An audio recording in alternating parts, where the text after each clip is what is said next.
I don't know if you guys have already read the terms of service of MidJourney, but if you read that, you probably will be shocked. Hey guys, I am Felipe Galvão and you are listening to the Human AI Experience.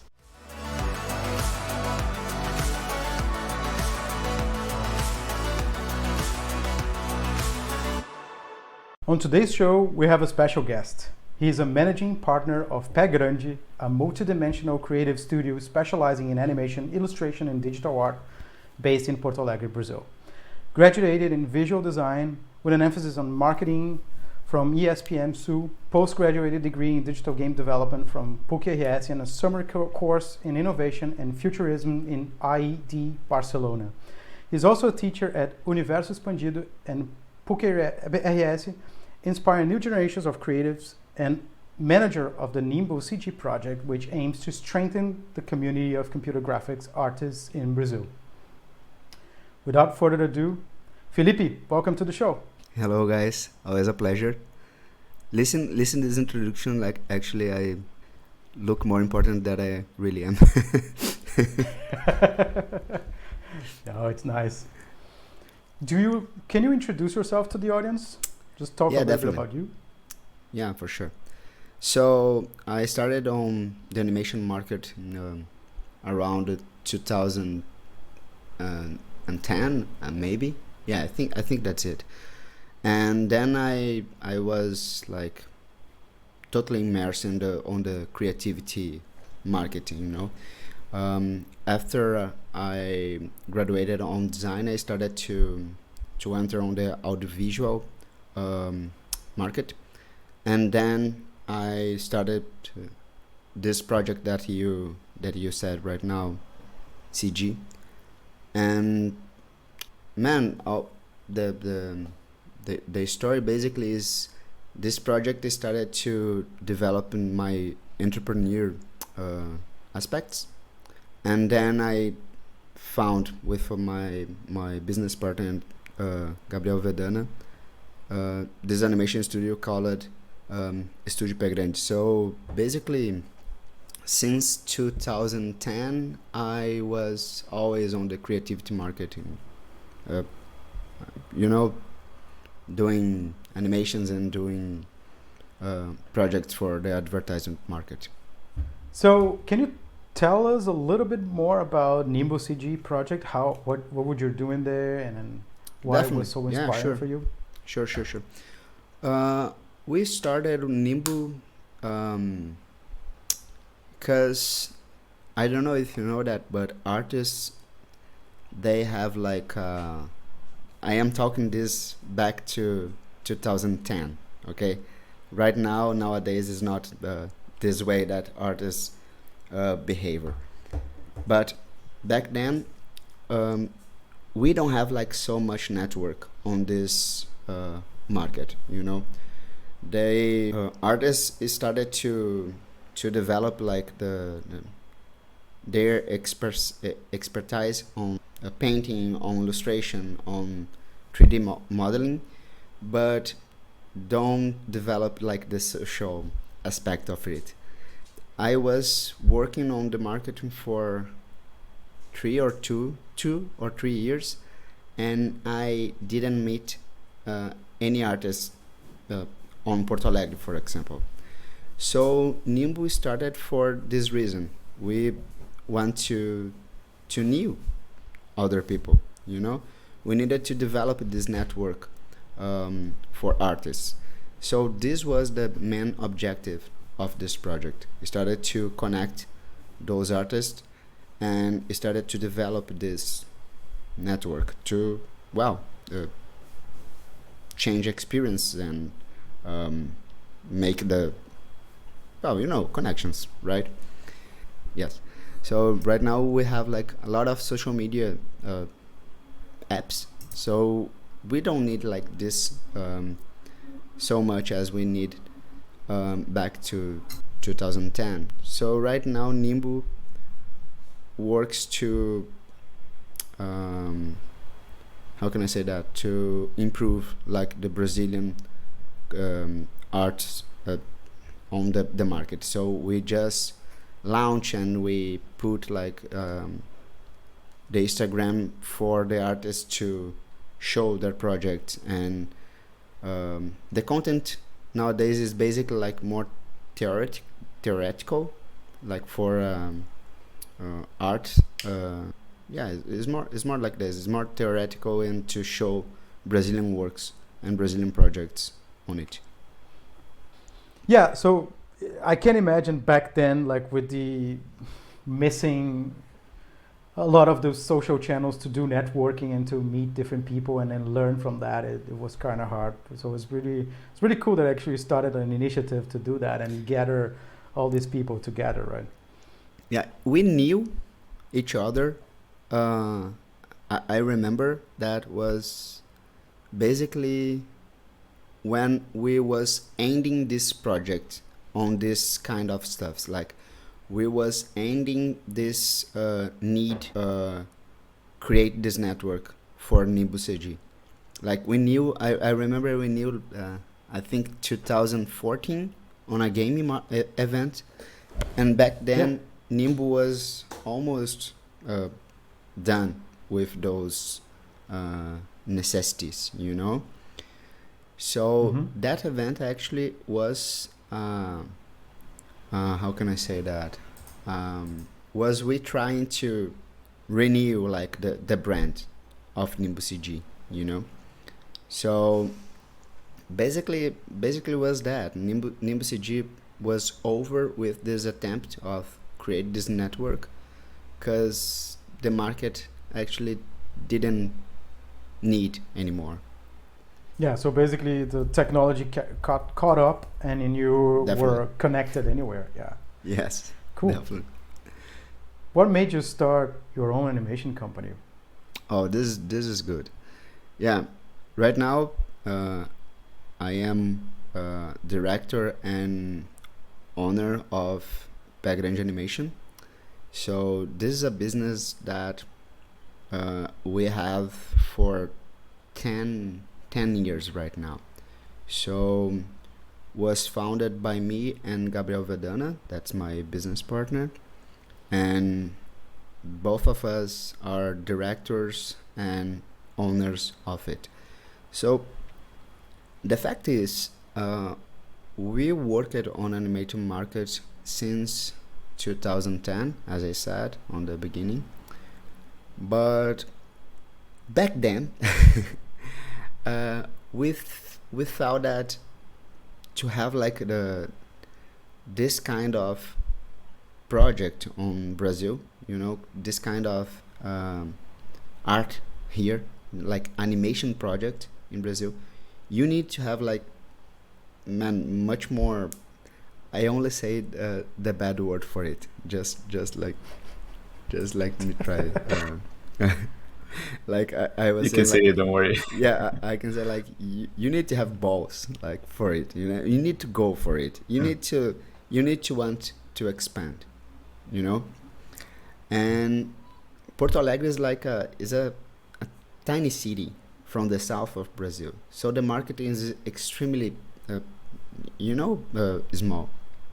And we started to feel, me and Gabriel, this need of, man, we need to go further. We need to go more. We need to develop like this stuff like abroad to the world, you know?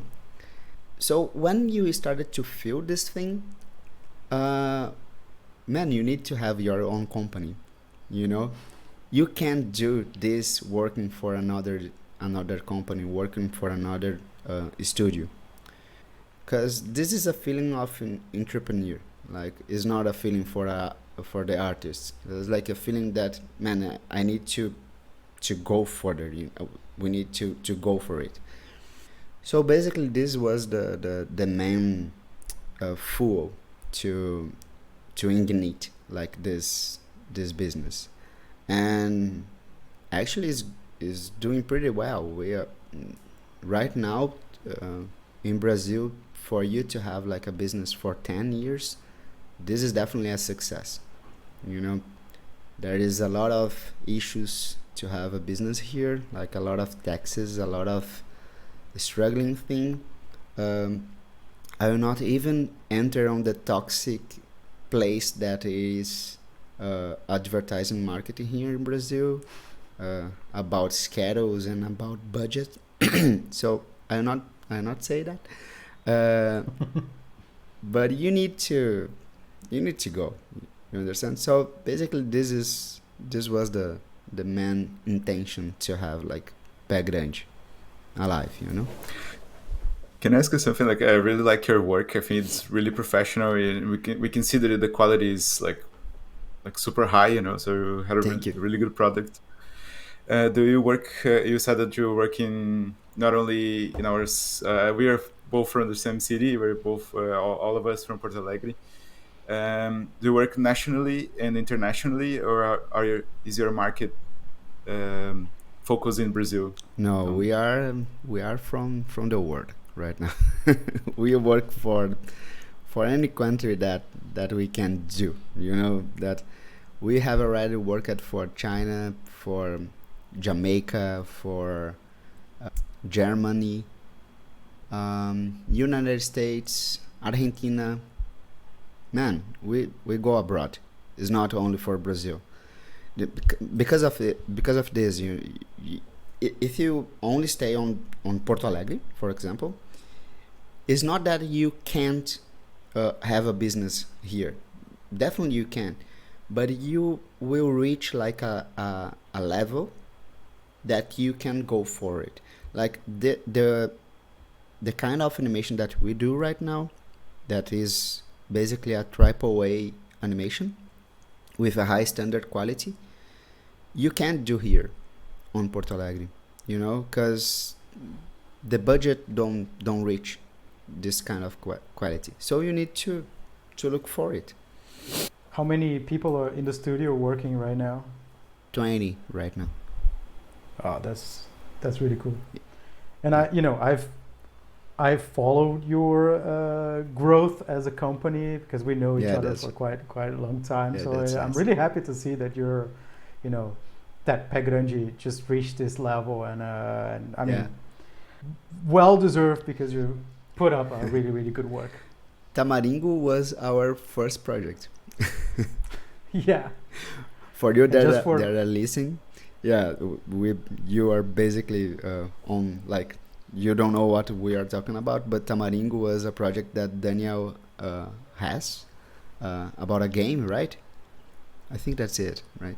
Yeah. And we developed the introduction of those games, like animation of a little monkey that need to run away from a fire.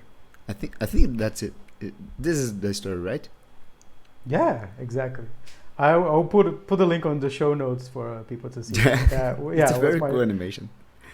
Yeah, I'm super proud of it, and me too. Thanks for being part of that. So, because this is a podcast about AI, I'm also really curious about how you see. Yeah, are you using AI on a daily basis? If yes, what kind of tools? Yes. And what is your relationship with it? Okay, so I will start by how I am using AI right now. And I will talk personally, like just me with myself. I have 3 screens on my workstation, right? One screen is just for ChatGPT, the version 4 Turbo. That is the paid one. So for me, it's like right now is a must-have.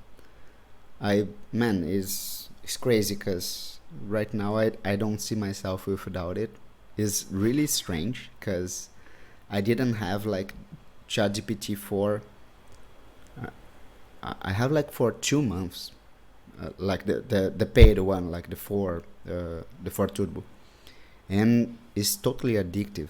Like, is a little, is something that I am a little scared about, because is my personal assistant. So I use it a lot.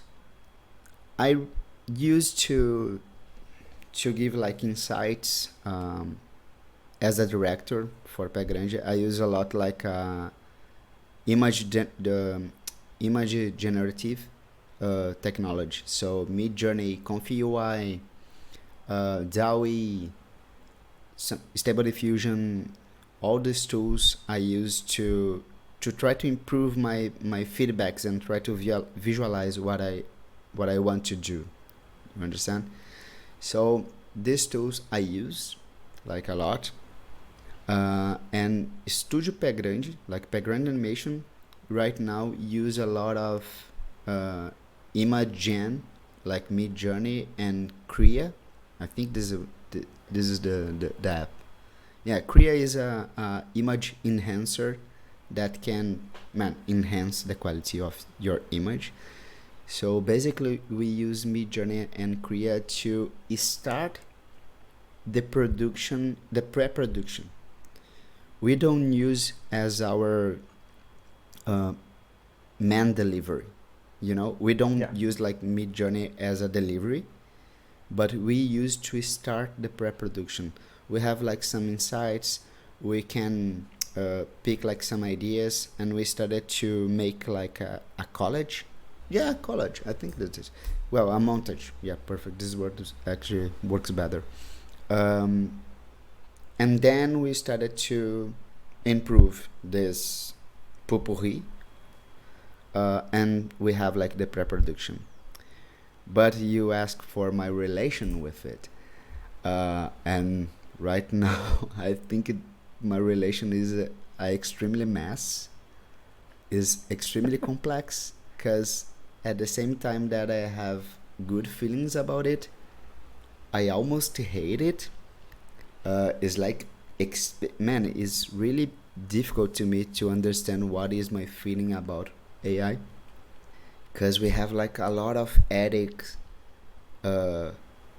steps that put my place on a I don't know how to say that, but I am very confusing about what is going on with my feelings about this technology. It's really difficult to me to understand what I am feeling about it. Yeah, well, they are they are quite impressive, right? Especially the latest evolution of the video generator ones. They're just getting really good. There are some of them that are just even for a fraction of seconds, it just sometimes just looks like it's just shot on a drone, for example.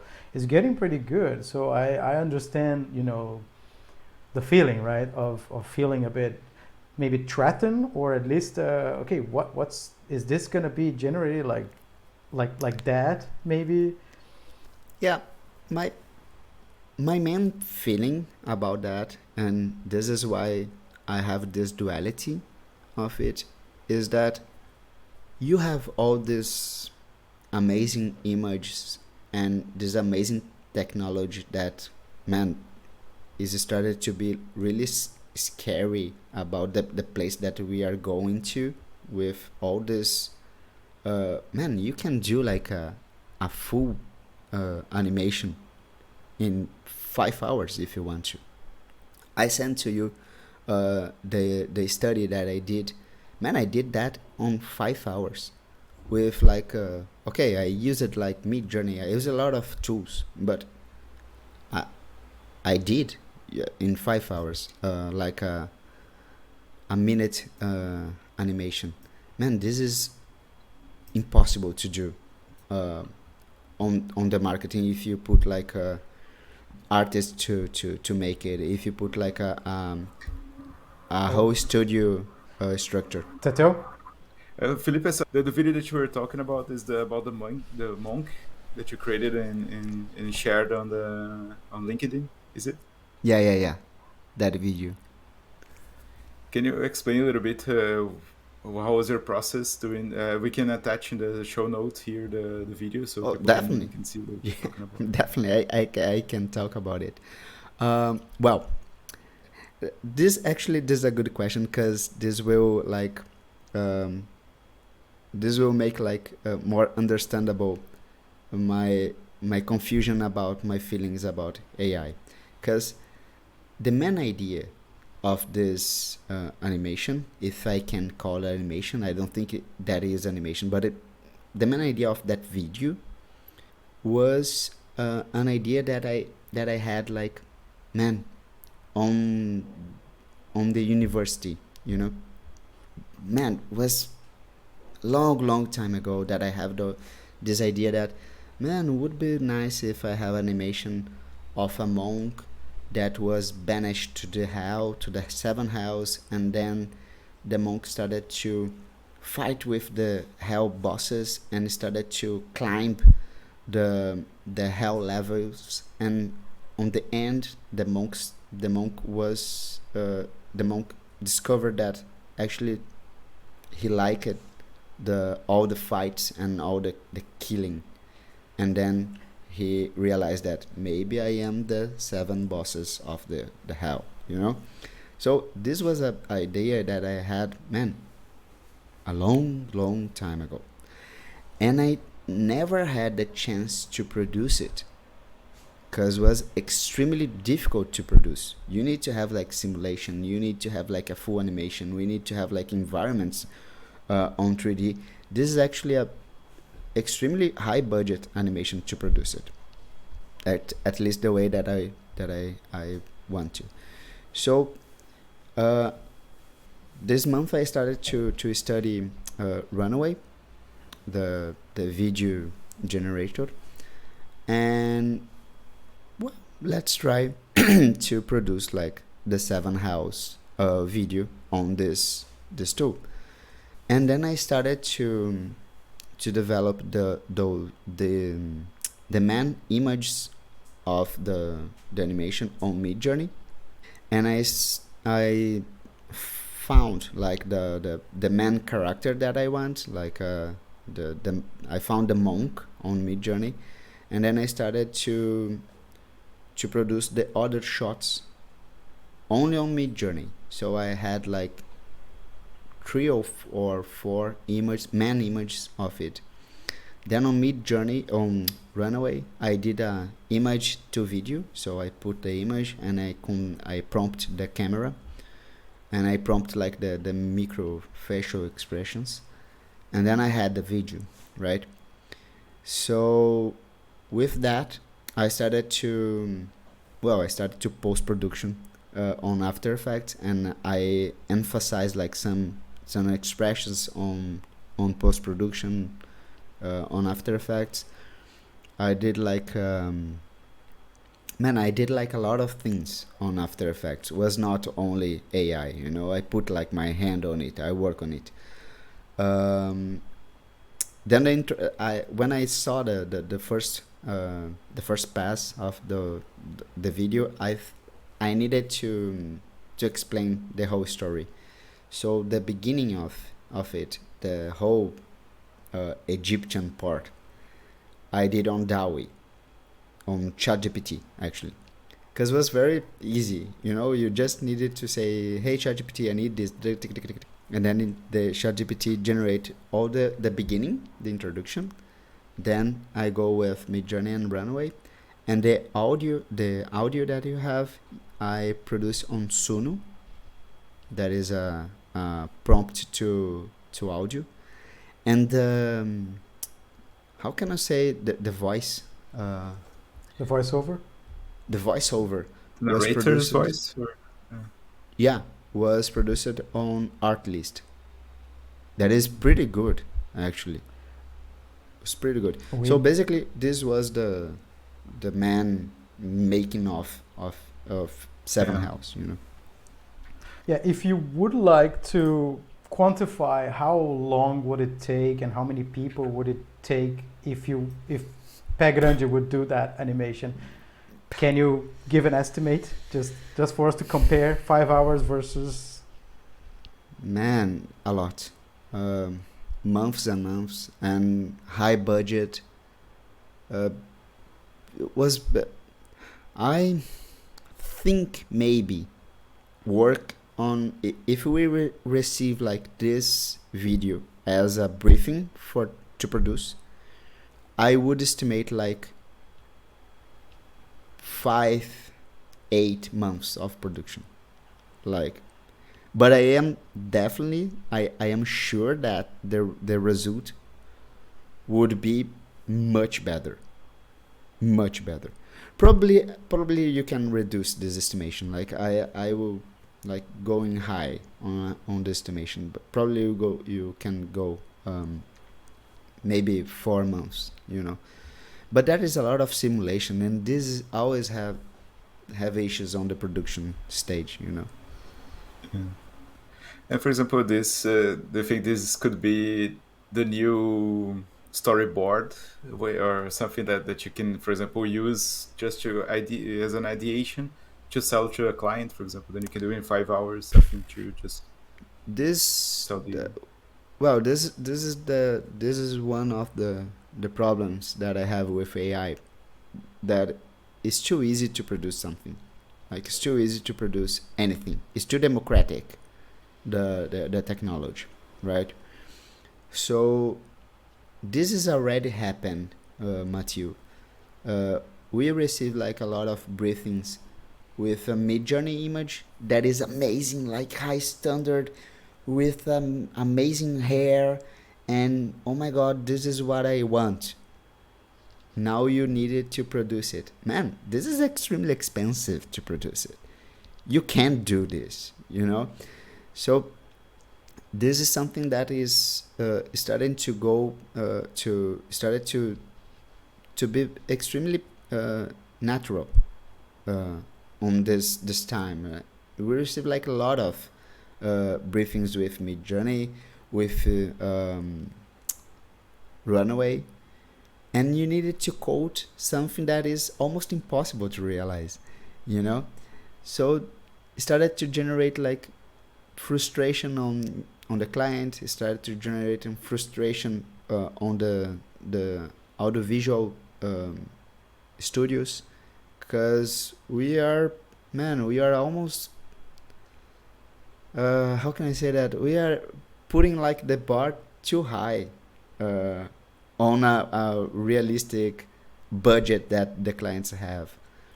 This is one of the problems, you know, because right now, if you, I truly think that AI have three main problems to started to be full democratic to the whole advertising market. I think that we have three problems right now.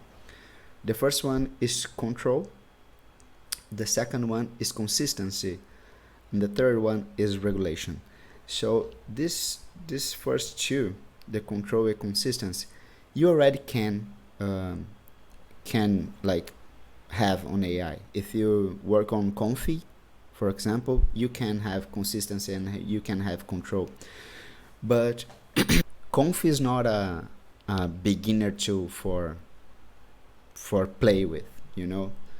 The most professionals don't understand how Comfy works. So what you receive on the briefing is an amazing image, and the common thing that we receive is, hey, we have this image, we needed to have like more poses of it. You understand? We needed to replicate this image to have more pose. Like, hey, I have this image, but now I need to have control. But how can you code something like that? How can you estimate like the budget for it? Because you need to do like the whole process. You need to do the whole work to produce that image. And the client don't see that. The client see that, man, I have already have the image. It's just to copy that, you know?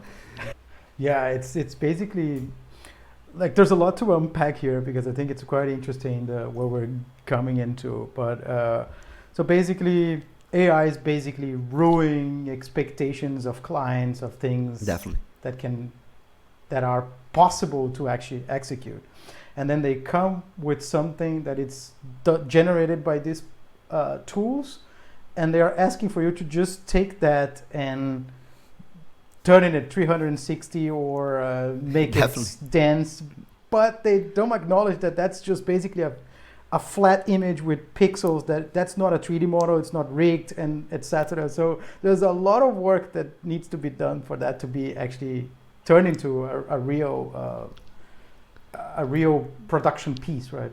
Yeah, and cause you have like all those tools, like I will use MidJourney as an example. Cause you have like MidJourney basically set as default to produce like realistic images, you always have an amazing quality of image. So you, man, sometimes you have like a limited budget to make a character, right? So the first thing that you can do to reduce the budget is replace like the hair, the simulated hair, for a model hair. And it's good also, you can have like a good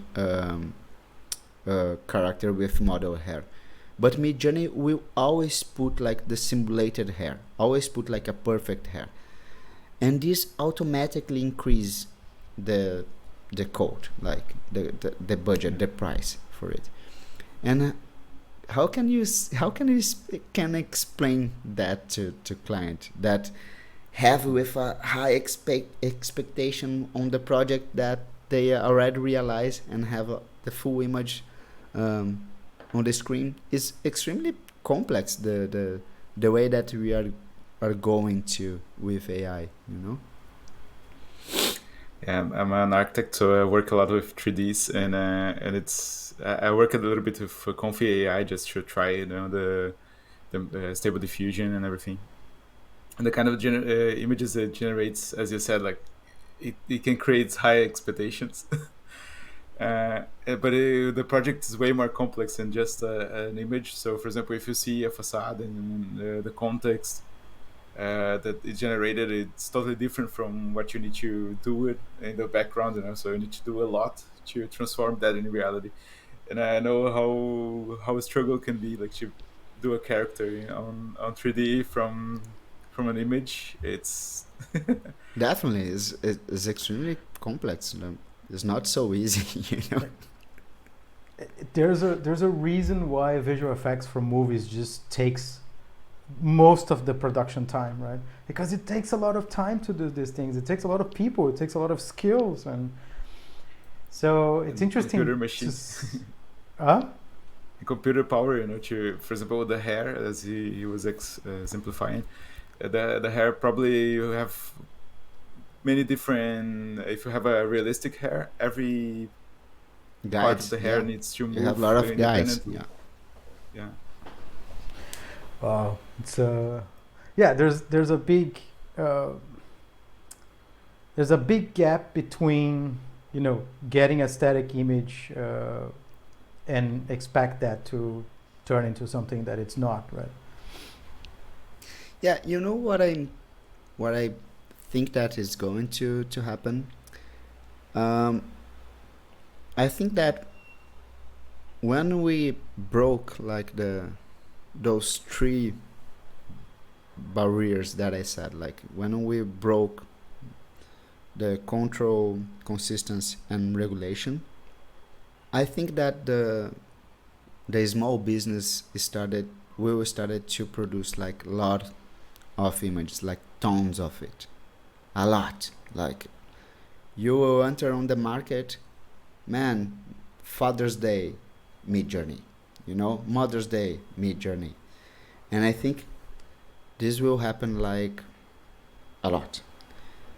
But when you see artificial image, you know that is not like something that was produced by artists. You know that, you still know that is an artificial image. And you, by default, you always have like the same craft on it. You always have the same look and feel on the image.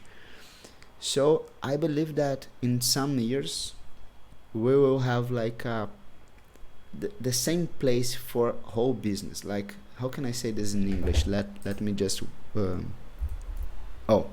pasteurized. Okay, so I really think that the art will be like pasteurized, will be all the same. And then with this lack of craft, lack of like personalization of the project, I think the craft will be more valuable, on this place, because all the market will have like the same image. So if you can produce something individual, if you can produce something with a different look and feel, probably this will be more valuable than the artificial intelligence generation. So basically, we're missing the human emotion or the human touch behind that, right? And you notice that if you look at a generated image from MidJourney, for example, that has these aesthetics that are basically common to all image generated AI image generated, because you identify that it's not made by a human, it's almost instantaneously put you into a. You look at it with with lesser eye, with a. It just it's not. You're missing like the artist's emotion while doing that. Yeah. So I understand what you mean. We are losing craft. The craft is going away with all these things. But on the other hand, like what I can see, like from your animation, I feel that I couldn't do that. For example, I'm not a 3D artist as you are. Like you are an animator, you have a lot of experience, so you have the eye that I don't have. For example, if I want to do a similar monk video, for example, that you created, I'll probably have a lot of problems, and because you have all this experience in the trained eye, you created something that it's astonishing. Like I was really impressed with the result. Well, definitely, and this is why the market can be pasteurized, because I could do that video with 10 years on animation company, but this is something that for sure will not put on the count of a small business, If you can generate something in 1 hour, probably this is okay, this is okay, this will works, and this is why I think this pasteurization of projects will happen, but at the same time, and this is why I am so conflicted by my feelings about it.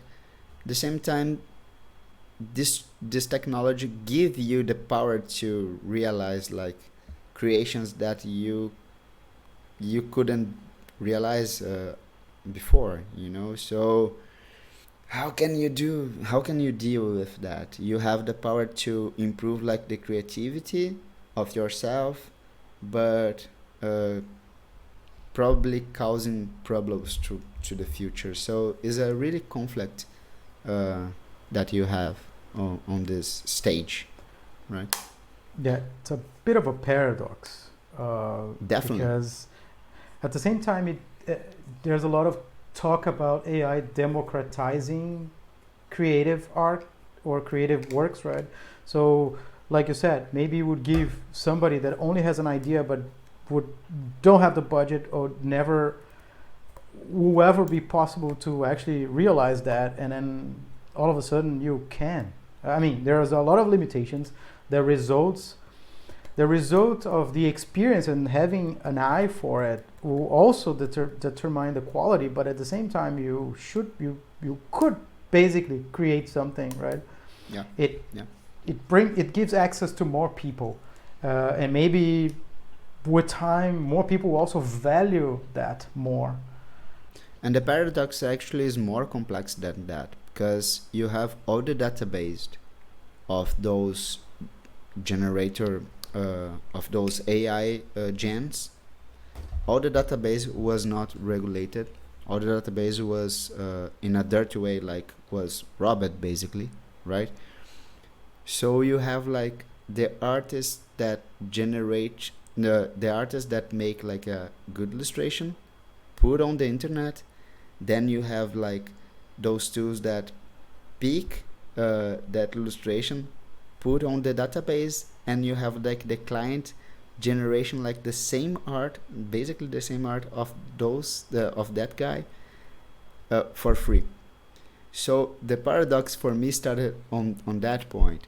You have an all regulated database that basically uh, can do whatever you want, um, with not like credit the artist, with not credit the guy that make this possible. So this is a paradox from the beginning. You know, it's really difficult to understand what's going on. Like, Yeah. well, Do you want to say something, Tateo? No, it's just when I ask you, like, I see that you are in this, and I have the same feeling, like it's still a gray area, like a lot of things are in the gray area, and then you don't know if you can definitely, for example, take a picture straight from the source from MidJourney and use it if you are not like having some copyright issues. And how do you envision like the use of AI like in Pé Grande? Like, do you have how are you envision for the next years, or do you have any plan to implement AI in your daily basis in the company? well, we already do. We already put like these tools on our pipeline, but just for uh, idealize how the pre-production could be. Like, we don't use this as a final image, never.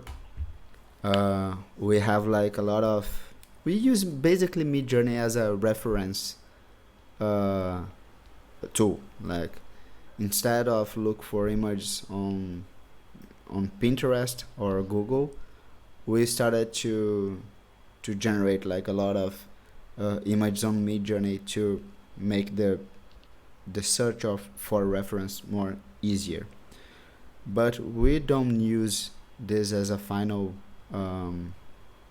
image, because right now, well, we have like a lack of regulation.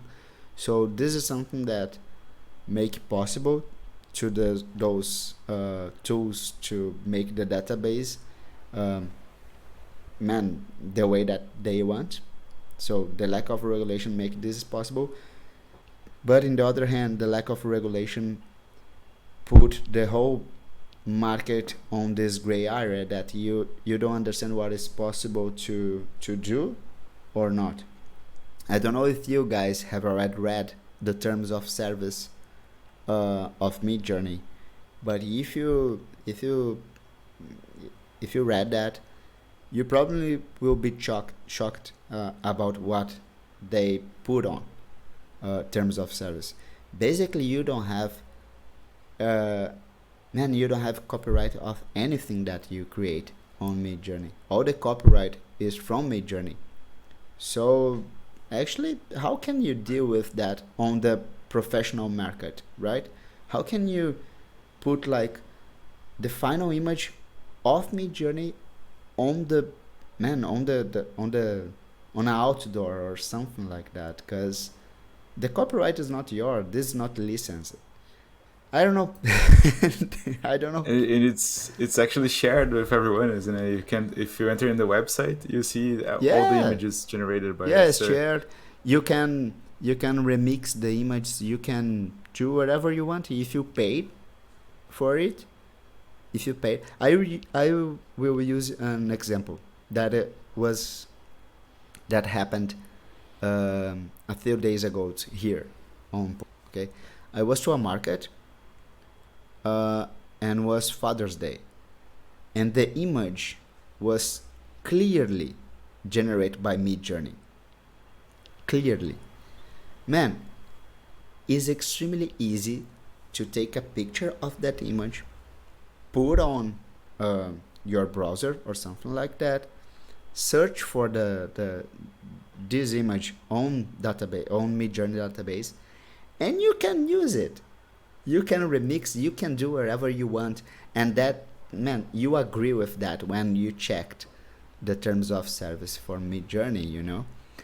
But man, no one read the terms of service. No one. I read because I gave like workshops of it. I talk a lot of artificial intelligence, so I am curious about it. So I read the whole thing. But man, you needed to understand that. Okay, this is cool. This is actually extremely fascinating. This technology, but it's not so. It's not so good as you think you are. I mean, calm down. You can't, like just. Oh my God! I make like a amazing image right now, and I will put like on the television. I will put on all the magazines that I want. Man, I can just pick this image and do whatever I want. So this is good? I don't think so. So I want to move on to talk a little bit about the workshops you're teaching. You mentioned that you've been doing some workshops abroad. Can you just explain where are you doing, how you're doing? We started with this demand here on Pé Grande. So at the beginning, basically no one knew MidJourney, we started to just have an introduction of this tool to our partners, like advertisement agencies and our partners. And on the workshop, I introduced the tool, like, hey guys, this is MidJourney, and MidJourney can do all those amazing things, and this is how you do it. But at some point I just stopped and, hey guys, this is the terms of service of MidJourney. You can do all the amazing thing, but also you can basically lose the project that you want if MidJourney decided to look for you, So the workshop works basically as that. I introduced the tool. I started like to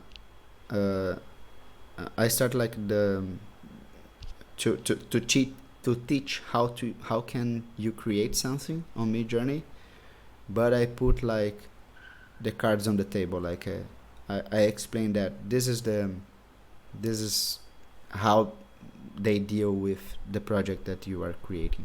So basically, this is why you should not use as your final image, okay? Because you don't have like any regulation about it. Yeah, we spoke in some of the other episodes here, but there's like some agencies using generative models, but we saw that they use in different parts of the process. Some of them are using in the creative a bit of on the pre-production. So basically you're coming up with some ideas, so it's pretty good to generate a lot of concepts, but then you should stop there, and then because you don't have the rights to use it on your final images, and then you just go and produce that with somebody else, right?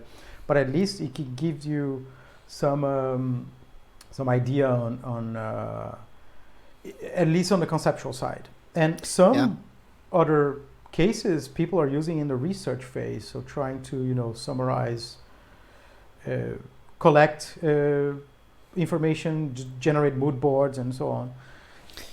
We do for both, actually. We do a lot of for treatments for the creativity DAX, the creative DAX, the treatment that you need to produce to won the job. So the treatment we use like the image to visualize how can you do that. And as I said, for research of reference, we use like that. When you're teaching these workshops, when you put the terms of service in front of everybody, what is the reaction you get? They are shocked. Like, is it pretty funny because the workshop have a escalation of expectation, you know. So I started with the introduction. Oh, that's nice. Oh my god, that's pretty nice. Oh my god, this is amazing. Oh my god, I am fascinated about it. Then I read the terms of service. Oh no, you know, they go like extremely low. Like, oh my god, they were, man. Some people started be a little sad actually with the terms of service, because is the truth, right? It is extremely nice, but not so nice. It's cool, but not cool. What I have seen, like at least in the architecture offices, they're using a lot of Stable Diffusion, and they're creating their LoRa's, you know, so they are feeding the AI with their own database. So it tends to generate things related to your work and to your previous work. Do you think that's maybe it's the future, like to use I don't something know. that you have more control? I tried to do that. I think we are not on that level yet. Maybe I tried to make like a LoRa only with our work, to have like the static of Pé Grande, but with no success. But probably this could happen. You know, you have your own database, so the copyright is yours from the beginning. Maybe this is a solution. Yeah. In these workshops that you're basically teaching MidJourney, and you're doing a little bit more of a provocation as well, right? To just bring people's expectations, giving people's expectations a grounded reality, that you can do all these wonderful things, but at the same time you don't own it. Definitely, yeah. I think this is something that we don't have right now, because, well, we have a lot of influencers, artificial intelligence influencers. We have a lot of amazing videos on YouTube, and they always show the good part of it, you know. You don't have like people talking about the bad parts of it, and how it works for real, you know. So this is something that we put it on the workshop, because we think that, man, this is important to talk about. It's not so, it's not so easy. Calm down. Imagine this is something that I am struggling with for some time. But imagine if you have a client like Coke or Campbell's, like a big client, you know. Imagine that you have like an extreme NDA on your back, like a full NDA that you can't produce anything, you can share anything on the production level, blah blah blah. Imagine if you use MidJourney and the company knows that all this thing, man. If you have like a big NDA, probably this will ruin your business, you know, because you have a giant client that don't accept this kind of misunderstanding. Man, they will go for it, you know. You receive like a sue that probably will, man, take your clothes off. So we needed to be responsible about how to use it, you know. Yeah, definitely. I feel that every time that they regulate stuff, they put the responsibility on people that are using. So the Definitely. tools are just being, out of Definitely. MidJourney have a part on the terms of service that they said exactly the same thing that you said right now. They said, hey, you are using this tool this is your responsibility. If someone sue us and this cost us money, we go for you. Man, they said that on the terms of service. So, hey, I give you the power. You need to be full responsible of how to use it. No, it's not like that, man. Come on, you are earning money. Like you have responsibility of it too. It's not only on my back, Like Facebook mentioning that they don't own the content that people post in there. Like, well, but it's in your platform, right? So in theory, you're allowing. Exactly. Yeah. So this is the biggest question mark in terms of regulation for tech industry, right? So it's a big discussion point. I think we're reaching the end of our episode, but I want to finalize with just talking a little bit about the future and the impact of AI in creative industry. So how do you envision the role of AI in the creative industry over the next decade? How do you see that going? Well, I basically already said that I think we will have this pasteurization of art. I truly think that. I think the next decade we'll have like a lot of AI business that will only focus on AI gen, like only generate AI movies and all the stuffs. So this is a part of market that we don't have yet. Probably this will grow. And the craft studios will need it to understand that they are missing out like a piece of this cake, So probably the craft studios will start to implement more and more AI on the workflow. But I truly believe, and maybe this is a positive way to think about it, that the craft will prevail like 10 years from now on the future. I think that when you have like how can I say this in English? Okay, when you have a scarcity, like when you have a shortage of something, this started to be more valuable, right?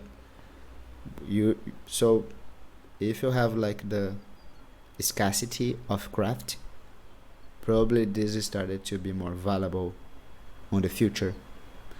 So this is what I think that is going to happen. Okay. So this is something. And the other one is that we'll have like an overflow. We'll have like, how can I say that? We'll have like so much content, like too much, like more than we can deal with, because the technology will provide it. So in my mind, I truly think that it's possible in 10 years. Netflix have hey, generate your movie, then you prompt, I want to see a fantasy movie with a dragon and a princess, and this movie should have 1 hour and 10 minutes. Loading, play.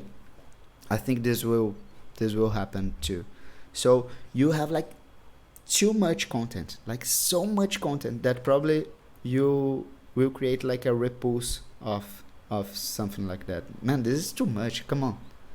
And then in 10 years from now, maybe you have like the I don't know how to say this in English, the plateau, like you have the stabilization of AI, like the excitement of it will go low, the expectation of it will go low, and probably this will make the market more stable, Probably when you said about the Netflix in the terms of service, they will say that this is not owned by you, but it will be owned by Netflix, Yeah. just to make a joke. Yeah, definitely.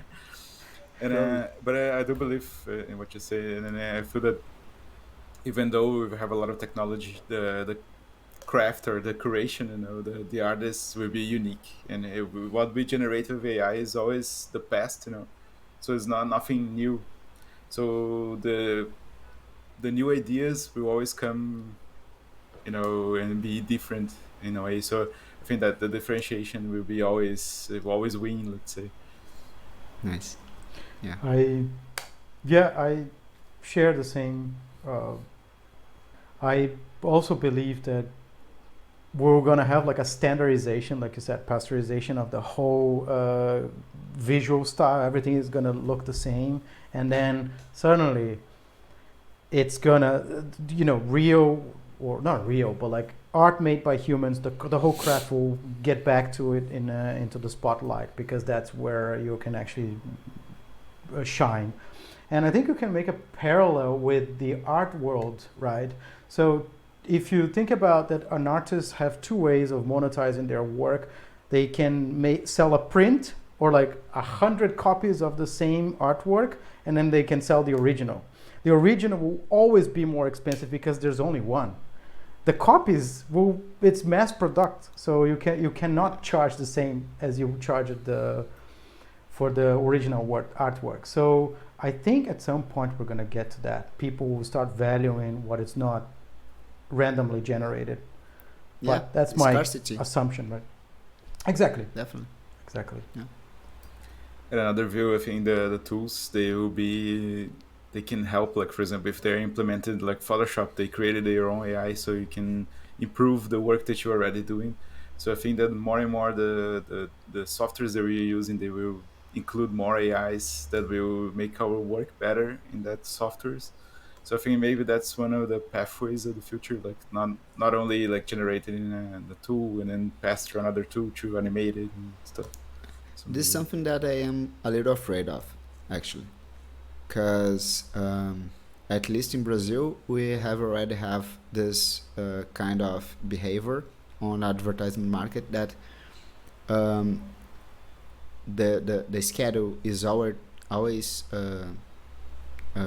tiny, is always something that you need to run to produce it.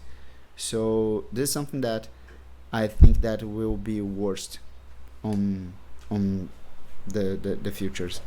That is my fiancé. Okay. So this is something that I am afraid of, because probably, as I mentioned on the beginning,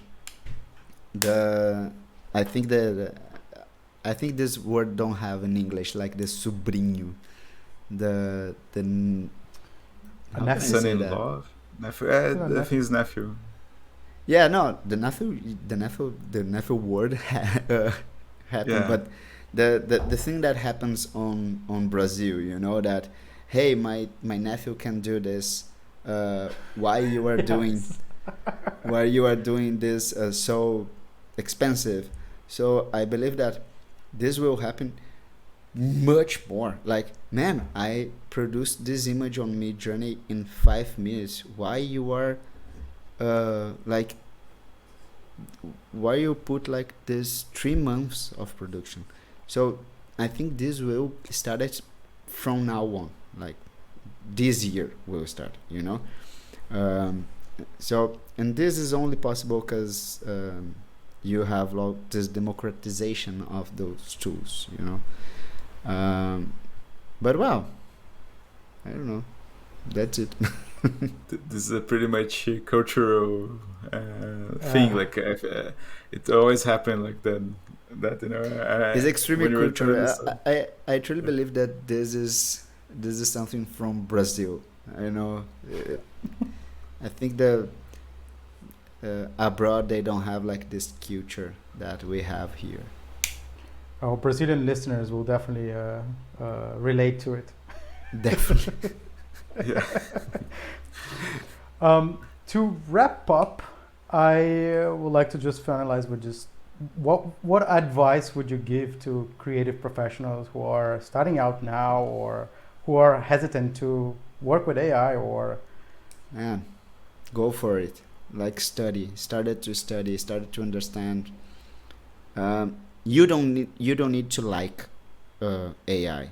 You know, you don't need to think that's a good thing, or think that or love the technology. I don't. You know, I have like this mixture of feelings about it. I don't like the way that this start. I am extremely uncomfortable of using it, because you have all this ethical problems on the database. But this has happened, right? This has happened. This is something that is going on. This is something that started 2 years ago. 2 years ago, we are talking about 2022. MidJourney started 2 years ago, and man, the evolution is exponential. We can produce like, man, video right now.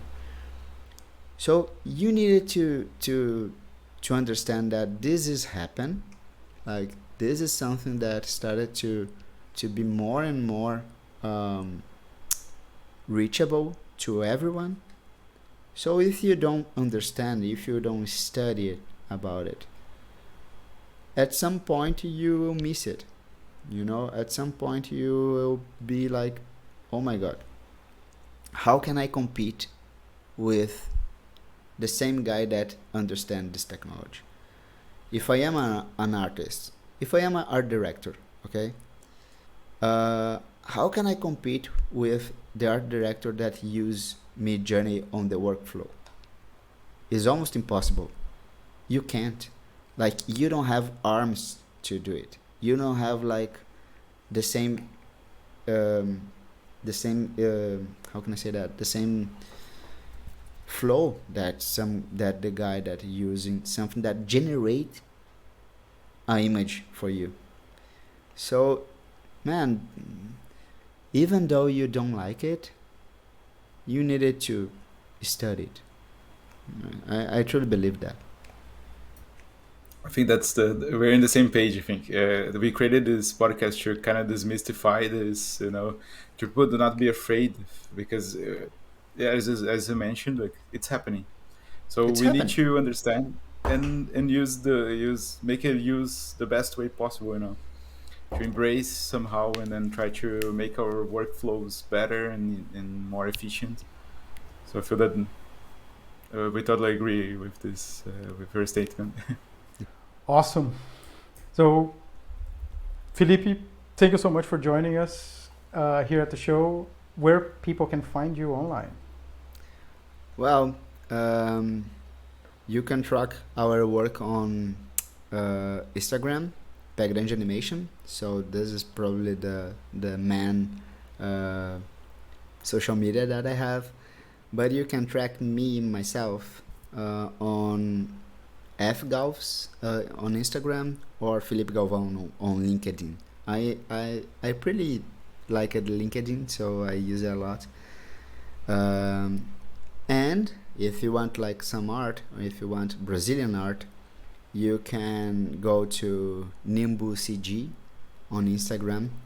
Also, this is a pretty good project, so you can search for it. If you're interested in how AI is evolving and how you can introduce it in your life or your work, subscribe to the podcast in our favorite podcast service and follow us for more. If you have any questions for us, you can reach out to us at hello@humanaixp.com, or connect with us on Instagram at hellohuman, or connect with us on Instagram at humanaixp. Thanks for listening. See you next week.